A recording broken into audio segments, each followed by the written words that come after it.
If you're interested in the story behind the business headlines, check out Big Technology Podcast, my weekly show that features in-depth interviews with CEOs, researchers, and reformers in business and technology. Hi, I'm Alex Kantrowitz. I'm a longtime journalist, CNBC contributor, and the host of the show. I empty my Rolodex every Wednesday to bring you awesome episodes, so go check out Big Technology Podcast. It's available on all podcast apps. Would love to have you as a listener. From LinkedIn News, I'm Jessie Hempel, host of the Hello Monday podcast. Start your week with the Hello Monday podcast. We'll navigate career pivots. We'll learn where happiness fits in. Listen to Hello Monday with me, Jessie Hempel, on the LinkedIn Podcast Network or wherever you get your podcasts. I have some incredible news. My second book, How to Have Difficult Conversations About Race, is now the #1 new release in its category on Amazon. I'm so excited for this because we've put a lot of work into it, and this was risky because as a lawyer who's focusing on negotiation and conflict resolution, talking about race seems for many to be outside of the scope of what I usually do. But again, how are we defining negotiation? We define negotiation as any time you're having a conversation and somebody in the conversation wants something. And as the podcast is titled, Negotiate Anything, we can negotiate anything. And in my years of doing all of this work in the professional world, difficult conversations about race is something that comes up over and over and over again in the workplace. And there isn't really a solid resource out there that blends the fundamentals of negotiation and conflict resolution and effective communication with this particular topic. So it's risky. It is risky to venture in this way, but I'm really excited and encouraged by this early result. So this is not just a win for me, this is a win for you too, because you are part of this tribe. And so a quick note about the book. Who did I write this for? I wrote this for the person who is passionate about changing the world and their organizations for the better, the leader who leads a diverse team, and the professional who wants to learn how to overcome the hidden barriers that make it tough to connect with people with a different background. So whether you consider yourself an ally or just want to avoid making a critical mistake when discussing race, this book is for you. And for you as a podcast listener, I'm making a direct request. After 6 years and over 600 episodes of Negotiate Anything, I'm asking for your support in this endeavor to make the world a better place. Our goal of the American Negotiation Institute is to change the world, and this book plays a critical role in making that happen, and we would love to have your support. We have the links in the description of this episode so you can get your copy of How to Have Difficult Conversations About Race.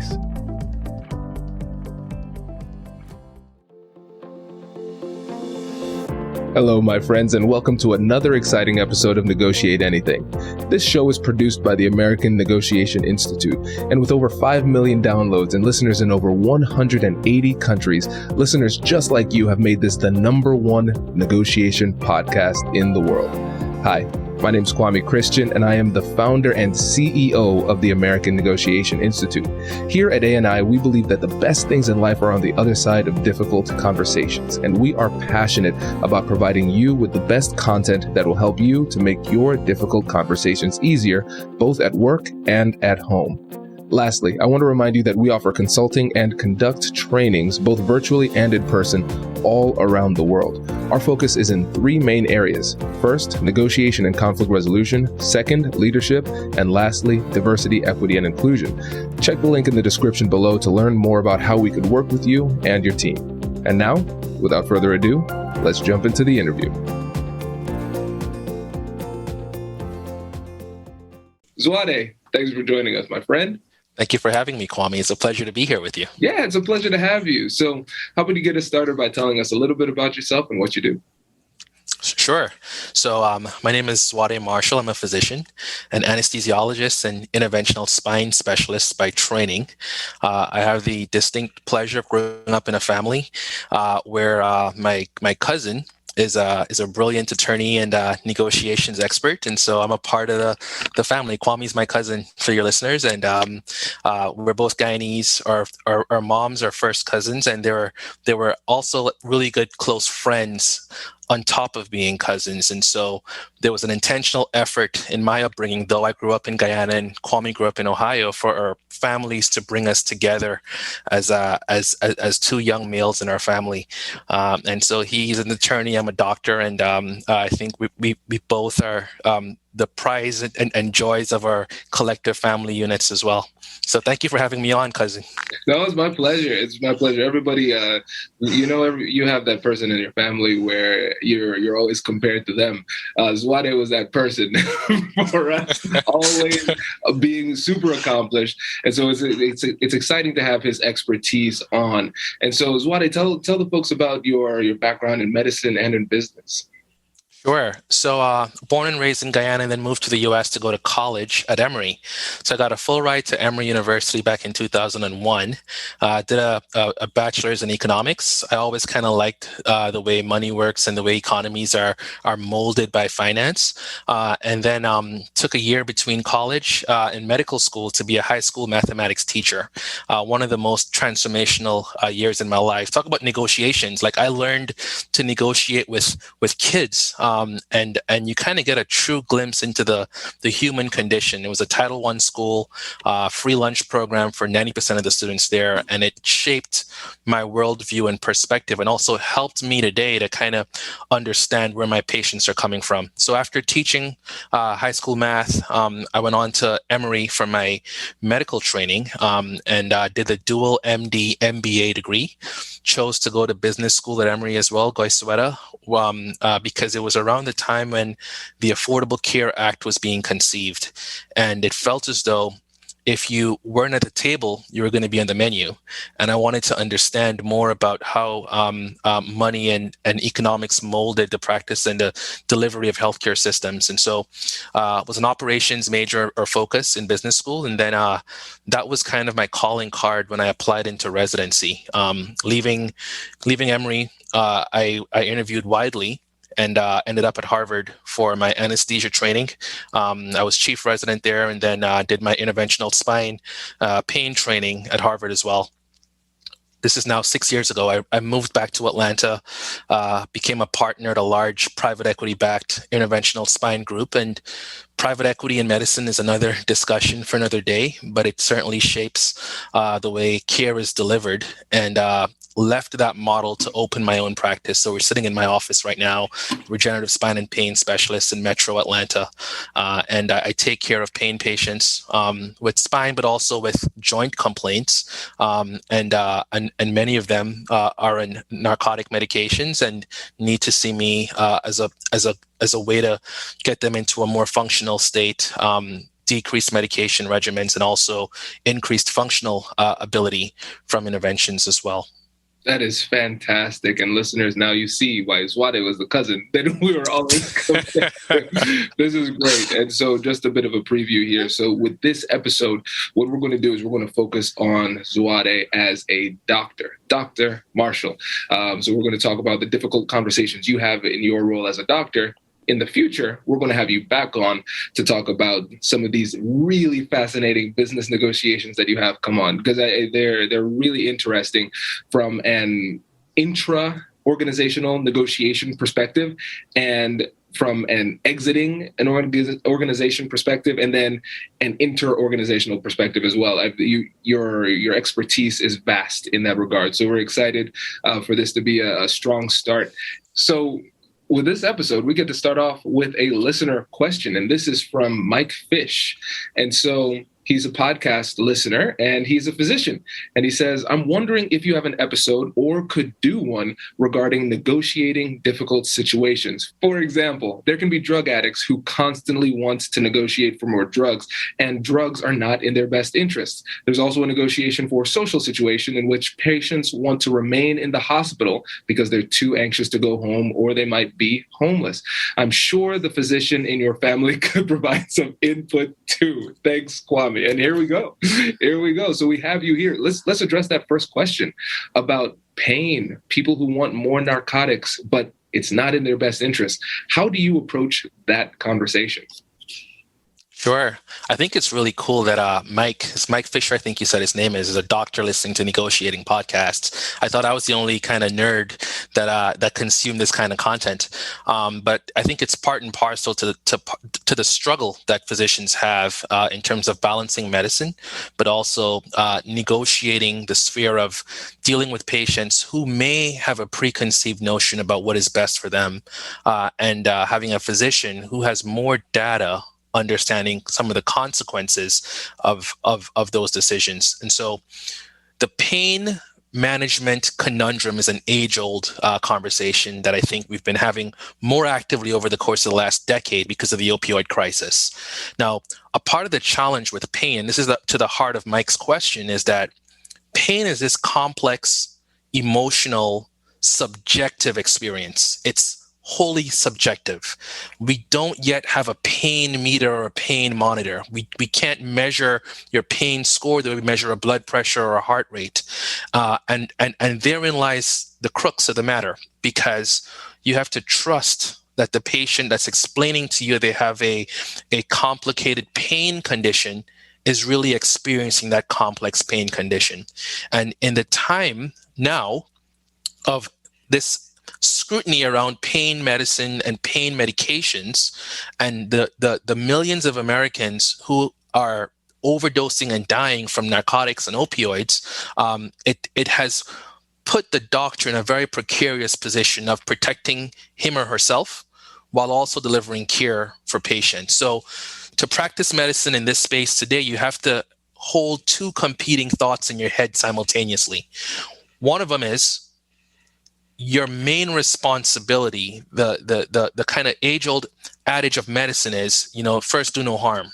And we're trying to establish a therapeutic rapport with a patient who's struggling because they're there to see you, while at the same time appreciating the fact that there are government entities and law enforcement agencies that are prioritizing prosecuting physicians for patients that have opioid addiction issues. And so I intend to delve into the actual pain conundrum a little bit more in a few moments.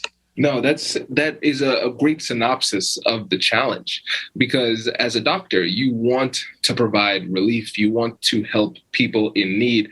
And at the same time, sometimes doing so in the way that they're requesting makes things worse. And you have the reality that you have a family, you have a staff, you can't, and you like freedom.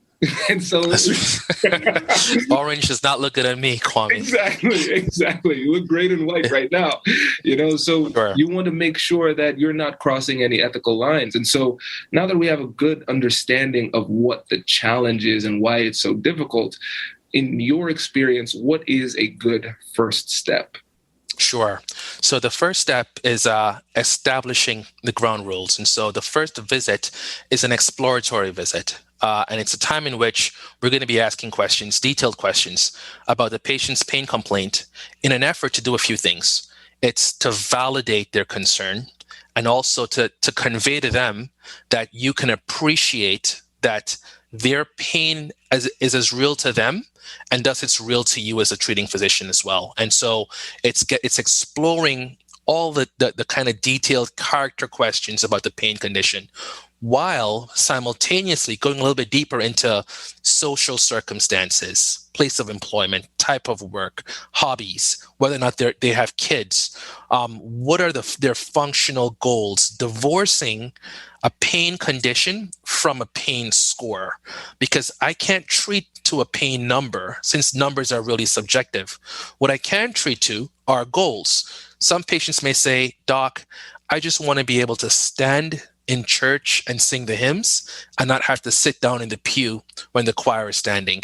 Others may say, I just want to go out with my grandkids and take them for walks. I've got a 3-year-old grandson who loves going to the park. I want to be able to do that. And if I can establish with the patient that those goals are important to me for them, that begins to establish that therapeutic alliance. I treat lots of athletes and golfers who are afraid that my recommendation will be to stop golfing, stop biking, stop swimming, and when they meet a doctor that says, I can appreciate that this is a part of your identity, and my goal is to keep you doing the things that you love so that quality of life index does not go down, it goes a very long way in building the trust for the time when the decision making comes into what do I recommend as the treatment option. If my recommendation differs from their expectation, at least we've got some mutual understanding on what the goals are to begin with. Does your company invest in professional development training? If you believe that your team would benefit from a negotiation workshop, all you need to do is go to our website, fill out the workshop request form, and then we'll set up a time to chat. These workshops are completely customizable, and we've done them all around the country. Negotiation and conflict resolution skills are beneficial across all professions, but they're especially useful in procurement, purchasing, sales, sourcing, and contract management. Our calendar is filling up quickly, and we even have some workshops scheduled for next year. If you think you might want one, I'd suggest reaching out soon so you don't miss out. Check out the link in the description to learn more, and we will be right back after this.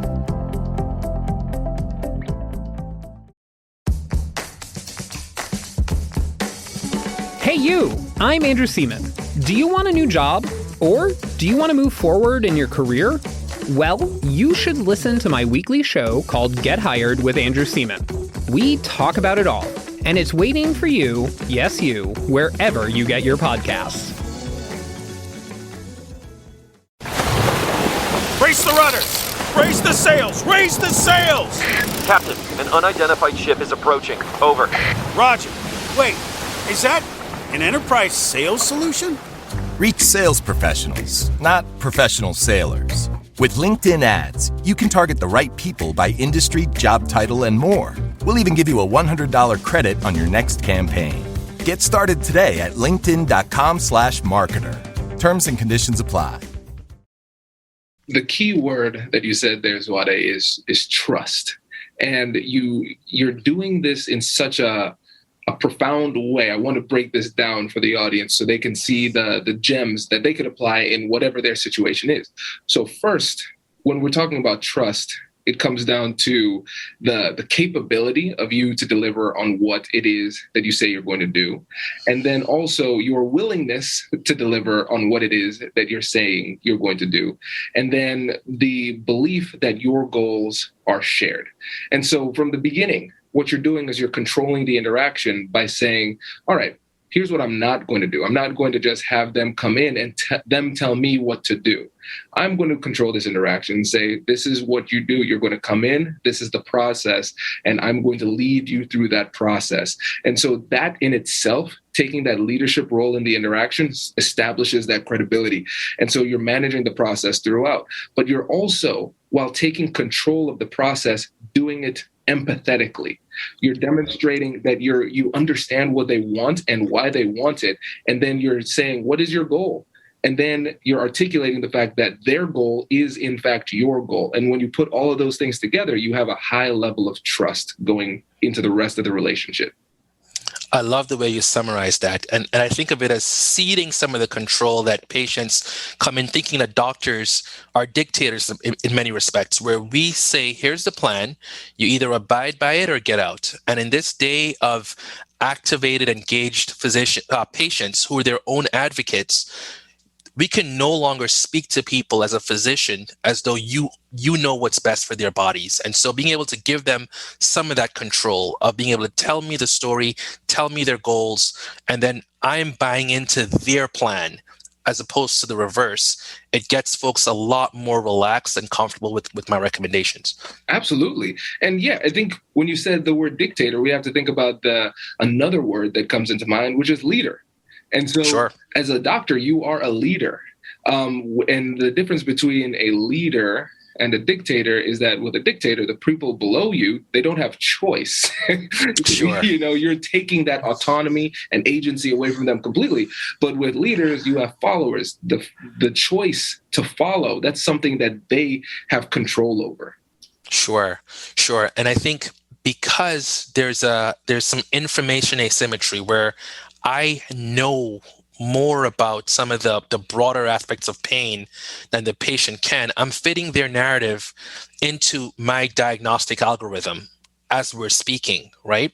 And so what that empowers me to do is to help to direct their treatment plan where they will end up subscribing to it or even requesting it because I'm leading them down a path as they tell me their story and I'm fitting them into to the algorithm. So I'll give you an example. Many patients come in already in high-dose opiates. And because of all the scrutiny around opioids and medicine, their previous physician may have been closed down or may have retired, and they're looking to find a new doctor who'll prescribe the same regimen they've been on before. And so you can tell when someone's telling you their pain history and emphasizing the fact that oxycodone and OxyContin is what works best for me. It's always worked well. Nothing else seems to help. And in that, many doctors will respond and react immediately to those comments. Whereas my position is, I'll write it down. I'll nod affirmatively. I'll even, ask about others that they've tried and affirm that it makes sense that those medications may work for your pain. And then later on in the conversation, I'll ask about things like constipation, bowel habits, whether or not there's any impotence or erectile dysfunction, any mood swings or lability in depression or anxiety. All of those things are side effects of high-dose narcotics. And so as we get towards the point of the consult where I'll go over a treatment plan, I'll then circle back to some of the symptoms that's affecting their functionality and attribute those symptoms to the high-dose opioids and explain why a part of the treatment plan will be to responsibly decrease the medications while also doing alternative therapies that can be more effective and very helpful to them. And you see a light bulb go off where some may want to object, but they kind of feel trapped where they can't at this point because we've had this very pleasant, amicable, empathetic conversation, and now it's their job from the social contract to now kind of continue in this amicable way to give me the trust. And so you'll see them looking skeptical, but thinking, I'll give it a try. And then I think what kind of brings it all together is having that constant feedback from me saying that I'm with you in this journey. And I get that it's going to be tough, but just give this other intervention a try while we do these other things that are going to be very helpful for your overall health. And it's gone far. This is fantastic. And I feel obligated to cite Dr. Robert Cialdini, the author of Influence, because we just interviewed him earlier today. And he talks about the principle of consistency, where if you said something in the past, you feel obligated in the present to remain consistent to what you said. And essentially what you're doing through this process, through curiosity, is you're giving them the opportunity to share what they want and why they want it. You're helping them to articulate their goals. And then what you're doing is you're saying, hey, based on what you said before, actually, this treatment plan helps you to meet your goals, and this is why. And so in their mind, that hesitation that you're sensing is their desire to remain consistent. Sure. but that consistency is leading them down a path that they did not anticipate. That's exactly right. That's exactly. So I'll get that book. You mentioned it earlier to me, and I do whatever you tell me to do, Kwame. So I'll certainly take a listen. And I'll tell you that this entire construct is challenging for doctors because we're under time constraints, right? The way compensation medicine has changed, you're watching the clock. And so having a patient kind of go through their own narrative at their own pace, it's time prohibitive to allow them that kind of agency to speak ad nauseum. And so some of the things that I do to kind of help to gather data outside of the actual examination room is that we have a lot of surveys and app-based modules that they must complete prior to the first visit. The other thing is resisting the urge to interrupt when someone says something that you vehemently disagree with. So let them have their piece and have it be said, because those interruptions fracture that therapeutic alliance, where in that moment the patient sees you as more adversarial than someone who's there to foster that therapeutic alliance. And for me, it comes a little easier because I grew up with a pronounced stutter. And so like the King's Speech, I would rehearse words I wanted to say all of my youth in my head 15 or 20 times before I said it. So in the natural course of a classroom environment, I'm sitting there thinking that I want to say these 15 words.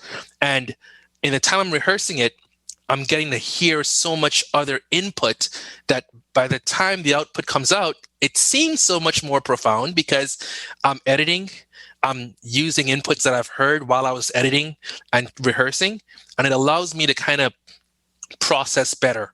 Being in business school, I was able to kind of focus intentionally on that personality or that output defect and make it into a strength where I embrace the rehearsal, I embrace listening, I make notes, because people will tell you what they want. They'll, in a negotiation, if you let folks speak, they'll give you the answers. You'll know their motivation, you'll know the outcome that they're desiring, and if you just let them the freedom to get their bit out, not only do you have the information you need to get to an amicable outcome, but they then buy into your philosophy because you appear to be empathetic and reasonable in the interaction. This is a really great point, and it's something that so many people struggle with. It's something that I still struggle with because it's that need to correct. Like, no, I recognize that wasn't a misspeak. It's I, with every fiber of my being, reject what it is that you just said, and I need to correct you. So let's break it down, because again, people could just say, hey, don't interrupt, and then we move on to the next thing. There's a challenge. Everybody knows they shouldn't interrupt, but we do it anyways. So let's break down just some mindset tips that people can keep in mind when it comes to not interjecting on every single point that you disagree with. Sure. So I think there are a few things there, and I love the way you framed that. I think the first point, though, is if you give them the ability to speak and make their positions known fully, then at the time that you create your response, you're not just responding to a point, but you can dismantle the entire construct. So you'll have all the information that you need to thoughtfully and carefully craft your rebuttal at a time that they're not expecting you to be giving them a rebuttal, but you're putting together a cogent kind of plan or a summary of the conversation. And so you'll have more information from their perspective to be able to respond in a more appropriate manner. And so that ability to let them just kind of speak their piece, and then after it's all said, respond fully to everything using the expertise, using the fact that there are informational tidbits that you can add to give color and context and validate some of their points, while then disputing and refuting the other ones that are not valid. It creates an overall more positive impression from the patient's perspective. Absolutely. And Zwade, this reminds me of one of our earlier episodes we had, I believe it was December of 2019, with my friend Dan Oblinger, hostage negotiator, and he's been in the police. I heard that episode. Yes, yeah, he's great. And so he's talking about deception, and the way that he addresses deception is very similar to the way that you're talking about addressing things that you disagree with and not interrupting, because the metaphor he used was, he thinks about deception as like an animal. And so a little bit of it peeks out of the bushes, and you want to jump on that, but you don't. He's like, no, I want to hear the whole thing. I need to see the entire animal. And it's just like what you said, because it's a brilliant way of describing it. And I've never heard it broken down in this way. You can address a specific point, or you can, almost like a sniper, very precisely address the entire construct and dismantle the entire construct after you've given them the opportunity to express themselves fully. That's right. And then you've got a patient who is now engaged, who understands that you've heard, that they feel heard and validated, because oftentimes by the time they see someone like me, they've probably seen 4 or 5 other doctors. They've seen their internist, their orthopedic surgeon, their neurologist, and you don't know what experiences they've had. But principle to what we're doing is ensuring that they feel heard and validated, that their pain and their pain experience is real, even though we can't see it or measure it. And I'm going to go ahead and now address that, having got all the facts to make an informed decision on what's the next step. And this serves as a really fascinating metaphor for emotions as well, because like you said, pain is subjective. I can't, with some kind of meter, determine how much pain you are in fact feeling. Similarly, we have to leave it to somebody's self-reported measure of emotional discomfort. And Sure. A mistake that I see people making all the time is they don't believe somebody else's subjective interpretation of how they're feeling. Oh, just toughen up. It's okay. That is not acknowledging how people feel. That doesn't address it, because now they feel through the rest of the conversation, no, Kwame doesn't believe me. I need to impress upon him just how emotionally distraught I am. And so it's almost like we should treat emotions in the same way that you're treating pain. They have a self-reported measure. I'm going to reflect back my understanding, acknowledge that emotion, and let them know, hey, I understand where you're coming from. I believe you. Let's work together to find some way to alleviate it, but let's find the right way. But we have to work collaboratively to get there. Absolutely. And funny you mention emotions, because there's an emotional component to pain, right? Is this complex emotional subjective experience.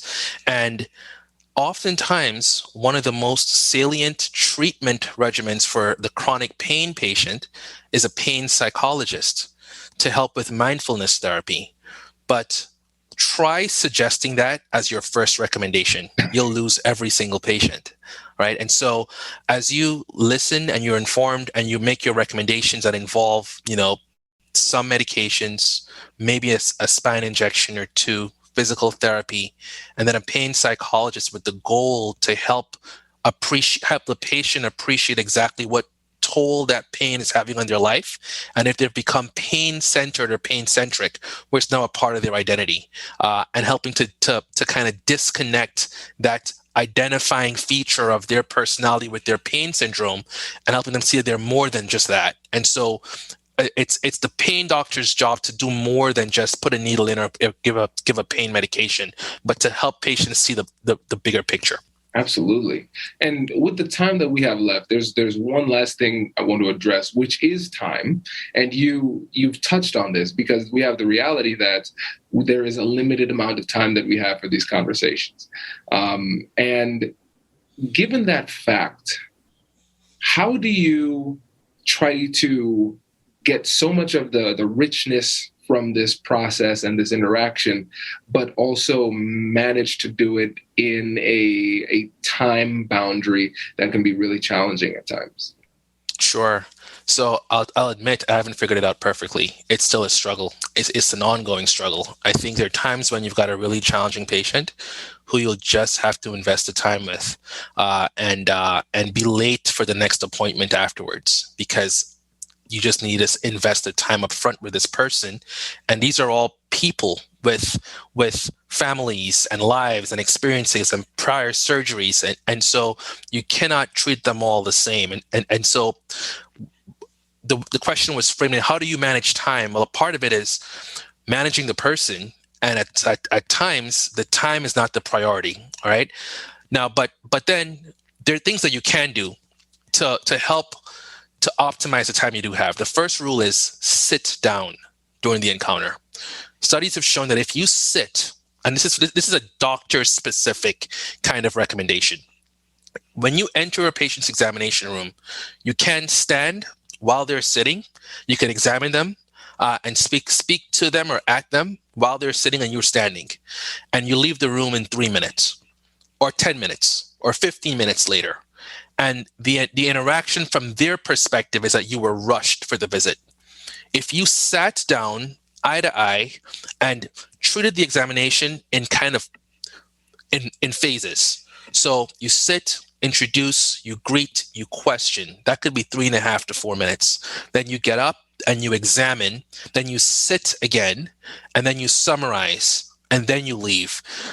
The perception of that patient that you spent 80% more time with them than you actually did because you were sitting.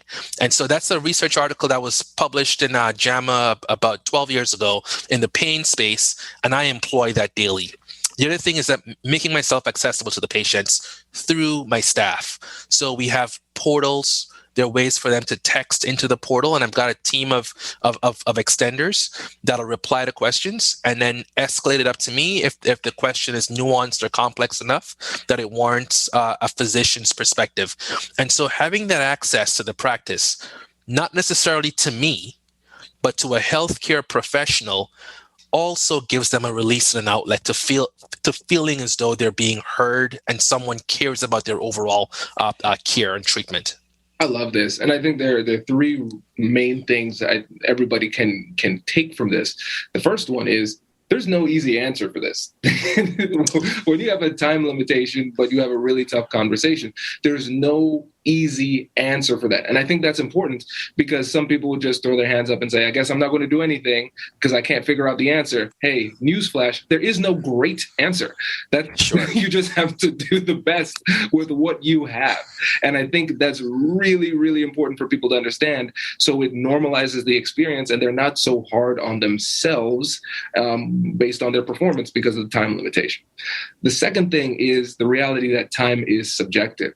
And so even though the study that you gave where it says the perception of the person was that you spent 80% more time than you actually did, this is focused on physicians. I think we can replicate this in the business world too. If we were to, let's say, avoid distractions. If I'm constantly looking at my phone, people are perceiving as I have better things to do.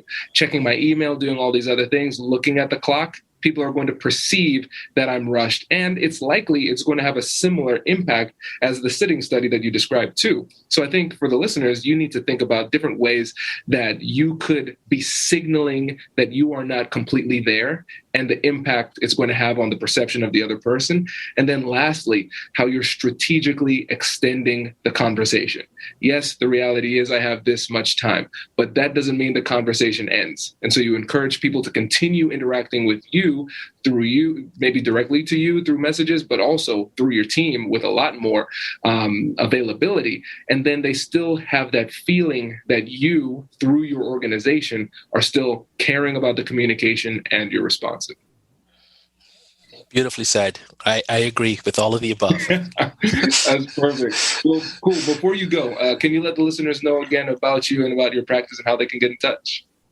Sure. Again, it's Dr. Zwade Marshall. I'm at regenerativeспines.com.